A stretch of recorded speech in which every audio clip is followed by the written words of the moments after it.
ভাবুন তো, মহাভারতের যুদ্ধ শেষ হয়ে গেছে হাজার হাজার বছর আগে।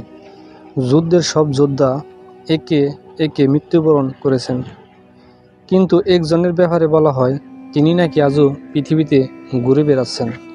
তিনি হলেন অশ্বত্থামা। কিন্তু কেন তাকে অমর হওয়ার মতো অভিশাপ দেওয়া হয়েছিল? কী অপরাধ করেছিলেন তিনি? আর সত্যি কি আজও কোথাও তার অস্তিত্ব রয়েছে? আজকের ভিডিওতে জানাবো অশ্বত্থামার সেই রহস্যময় কাহিনী। অশ্বত্থামা ছিলেন গুরু দ্রোণাচার্যের পুত্র। তিনি ছিলেন অত্যন্ত শক্তিশালী যোদ্ধা এবং মহাভারতের যুদ্ধে কৌরবদের পক্ষে যুদ্ধ করেছিলেন। যুদ্ধের শেষ দিকে যখন কৌরবদের পরাজয় প্রায় নিশ্চিত, তখন অশ্বত্থামার মনে জন্ম নেয় প্রচণ্ড ক্রোধ। তিনি প্রতিশোধ নেওয়ার সিদ্ধান্ত নেন। রাতের অন্ধকারে একটি ভয়ঙ্কর ঘটনা। মহাভারতের কাহিনী অনুযায়ী এক রাতে অশ্বত্থামা পাণ্ডবদের শিবিরে প্রবেশ করেন। সেখানে ঘুমন্ত অবস্থায় তিনি দ্রৌপদীর 5 পুত্র সহ অনেককে হত্যা করেন। এই ঘটনা ছিল তার জীবনের সবচেয়ে ভয়ঙ্কর অপরাধগুলোর একটি। পরে পাণ্ডবরা তাকে ধরে ফেললেন, কিন্তু এখানেই শেষ নয়। এরপর ঘটে আরও ভয়ঙ্কর এক ঘটনা, ব্রহ্মাস্ত্রের সংঘর্ষ। অশ্বত্থামা ক্রোধে ব্রহ্মাস্ত্র প্রয়োগ করেন। অর্জুনও তাকে থামানোর জন্য ব্রহ্মাস্ত্র নিক্ষেপ করেন।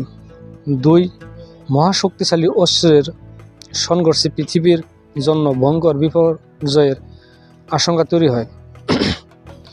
ঋষিদের নির্দেশে অর্জুন তার অস্ত্র ফিরে নিলেও অশ্বত্থামা তা ফিরিয়ে নিতে পারেননি বলে কাহিনীতে বর্ণিত হয়েছে। শেষ পর্যন্ত তিনি সেই অস্ত্রের লক্ষ্য পরিবর্তন করে উত্তরার গর্ভের সন্তানকে লক্ষ্য করেন। সেই সন্তানই ছিল পরবর্তীকালে রাজা পরীক্ষিত। শ্রীকৃষ্ণের অভিশাপ। অশ্বত্থামার এই কর্মকাণ্ডে শ্রীকৃষ্ণ অত্যন্ত ক্ষুব্ধ হন। পুরাণ ও মহাভারতের প্রচলিত কাহিনী অনুযায়ী কৃষ্ণ তাকে অভিশাপ দেন। অভিশাপ ছিল অত্যন্ত ভয়ঙ্কর। অশ্বত্থামাকে দীর্ঘকাল পৃথিবীতে ঘুরে বেড়াতে হবে। তার শরীর থেকে রক্ত ও পুঁজ বের হবে। তিনি যন্ত্রণায় ভুগবেন এবং মানুষের কাছ থেকে দূরে থাকতে হবে। এমন বর্ণনা বিভিন্ন পরবর্তী কাহিনীতে পাওয়া যায়, অর্থাৎ মৃত্যু নয়, জীবিত অবস্থায় দীর্ঘ যন্ত্রণা। কিন্তু অশ্বত্থামা কি সত্যি আজও বেঁচে আছেন? এখানেই শুরু হয় সবচেয়ে বড় রহস্য। ভারতের বিভিন্ন অঞ্চলে বহু লোককথা প্রচলিত আছে যে অশ্বত্থামাকে নাকি আজও দেখা যায়।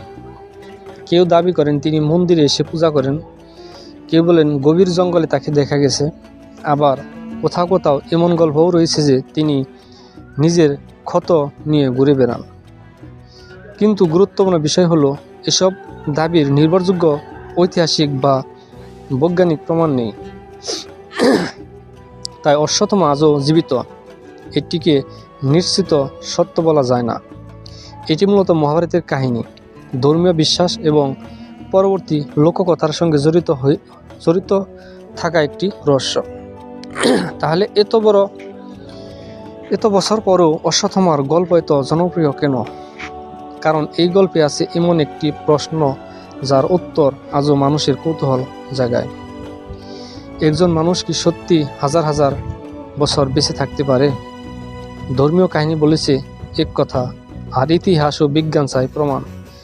এই দুইয়ের মাঝখানেই তৈরি হয়েছে অশ্বত্থামাকে ঘিরে রহস্য। আপনার কি মনে হয়, অশ্বত্থামা কি সত্যি আজও পৃথিবীর কোথাও ঘুরে বেড়াচ্ছেন, নাকি এটি শুধুই মহাভারতের একটি ধর্মীয় কাহিনী ও লোকবিশ্বাস? আপনার মতামত কমেন্টে লিখুন। আর এমন রহস্যময় ধর্মীয় কাহিনী জানতে চ্যানেলটি সাবস্ক্রাইব করে রাখুন।